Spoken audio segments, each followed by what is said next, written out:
जुड़ने के लिए और बातचीत करने के लिए। आगे बढ़ते हैं और इस बीच जो अहम जानकारी आ रही है वो आपको बता दें, बरेली में बुलडोजर एक्शन जारी है। बरेली हिंसा के आरोपियों पर बुलडोजर एक्शन जारी है। तौकीर के करीबी की अवैध मार्केट पर कार्रवाई की गई है।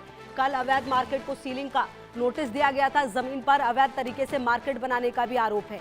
तो बरेली में जो बवाल मचाने की कोशिश की गई, अब उस पर जो एक्शन है वो लगातार लिया जा रहा है। पहले तौकीर रजा और उसके बाद जो उनके दामाद है मोहसिन रजा, वो भी अब पुलिस की गिरफ्त में है। पूछताछ होगी तो पता चलेगा कि क्या कुछ इन्होंने पूरी प्लानिंग करी थी, क्योंकि आप देखिए कि संपत्तियों के खुलासे हो रहे हैं अवैध तरीके से।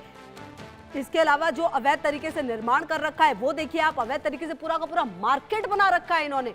मतलब कुल मिलाकर जो अब एक एक तस्वीर है वो साफ हो रही है। और इस पूरे मामले में जो योगी सरकार, पुलिस प्रशासन पूरी तरीके से अब इस पूरे मामले में एक्शन मोड में नजर आ रही है। और देखिए बरेली में जो कुछ भी हुआ वो कहीं और ना हो, किसी और जिले में ना हो, क्योंकि पर्व त्योहार का समय है और ऐसे में हिंसा भड़काने की जो कोशिश है इसको समय से पहले ही रोका गया, एक्शन भी लिया गया। अरे चलिए मैं चल रहा हूँ। अरे हाँ भैया मैं चल तो रहा हूँ। हाँ बिल्कुल भैया बिल्कुल। तो बरेली बवाल के बाद जो अवैध निर्माण है वो भी ढहाया गया है। लगातार बुलडोजर चला है और जो तौकीर के करीबी हैं अब उनकी लगातार जांच की जा रही है कि कहां कहां पर वो हैं, किस तरीके से जो अवैध निर्माण है वो कर रखा है। और क्योंकि देखिए ताकत इसी से मिलती है, जब आप इस तरह का अवैध निर्माण करते हैं, अपना एक रुतबा बनाने की कोशिश करते हैं, आपके पास अकात पैसे होते हैं, तो कुल मिलाकर इन्हीं तमाम चीज़ों से बनता है रुतबा। और शायद यही वजह है कि तौकीर रजा जैसे लोग इस तरह की कोशिश भी करते हैं।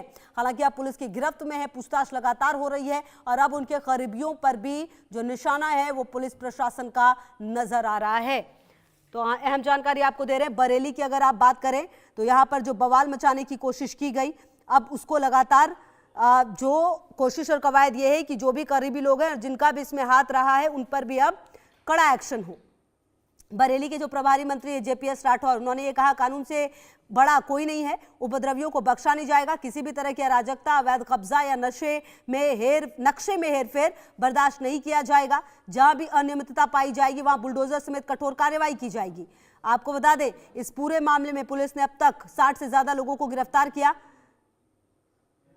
और आपको बता दें कि वर्षा शाही की मौजूदगी इसी खबर पर हमारे साथ है। वर्षा, देखिए बरेली में बवाल मचाने की कोशिश की गई लेकिन यहीं पर एग्जाम्पल सेट कर दिया गया। ना सिर्फ बुलडोजर कार्रवाई हुई बल्कि जितने भी करीबी हैं अब उन पर भी एक्शन लगातार जारी है। तौकीर रजा के बाद मोहसिन रजा की भी गिरफ्तारी हुई है। वर्षा, देखिए बिल्कुल जिस तरीके से तौकीर रजा के दामाद मोहसिन रजा की गिरफ्तारी हुई और जिस तरीके से बरेली में जो दंगा रहा उसके बाद जो एक्शन लगातार ताबड़तोड़ देखने को मिल रहा है, उसमें एक बात तो साफ है कि उत्तर प्रदेश में किसी तरीके से भी जीरो टॉलरेंस की नीति को कहीं भी जो ये लगातार कोशिश कर रहे हैं कि जीरो टॉलरेंस की नीति खत्म किया जा सके, वो खत्म नहीं कर सके। इस तरीके के दंगे को लेकर जिस तरीके से लगातार तौकीर रजा पहले भी किया करते थे और लगातार बयानों की वजह से जो दंगे फैलाने की कोशिश किया करते थे, वो कहीं ना कहीं इस बार सफल तो रहे, लेकिन सफल होने के साथ साथ असफल उत्तर प्रदेश सरकार ने उन्होंने कर दिया जा रहा है।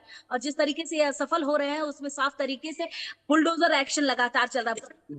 उन सभी जगहों पर चल रहा है जहां पर तौकीर रजा अवैध तरीके से संपत्तियां चलाए करते थे, चाहे वो कारखाना हो, चाहे उनके नाम से बनी हुई शादी घर हो, इत्यादि चीजें जो भी चीजें वो चला करती थी, उन सभी चीजों पर अब बुलडोजर एक्शन ताबड़तोड़ चल रहा है। पूरी तरीके से कार्रवाई चल रही है। उनके रिश्तेदारों की गिरफ्तारी और 60 लोगों की गिरफ्तारी जिन्होंने उनके साथ मिलकर इस तरीके का दंगा फैलाने की कोशिश की है। तो अब पूरी तरीके से उत्तर प्रदेश में एक जो डर का माहौल बनाने की कोशिश की जा रही थी बरेली में, और बरेली से अलग अलग इलाकों में ये सारी चीजें चलने की शुरुआत की जा रही थी, उन सभी चीजों पर विराम लगा दिया गया है। एक गिरफ्तारी के बाद एक बड़ा सबक और आप देखिए ना वर्षा, पर्व त्योहार का मौका अभी शुरू हुआ है, अभी नवरात्रि चल रही है, इसके बाद दीपावली आनी है, छठ है। कुल मिलाकर जो माहौल है उसे खराब करने की एक साजिश की जा रही थी और उस साजिश को समय से पहले ही खत्म किया गया और ये बता दिया गया ये उत्तर प्रदेश है, यहां पर अब ऐसा कुछ भी नहीं चलेगा। योगी आदित्यनाथ ने भी खुद इस पूरे मामले में बयान दिया था।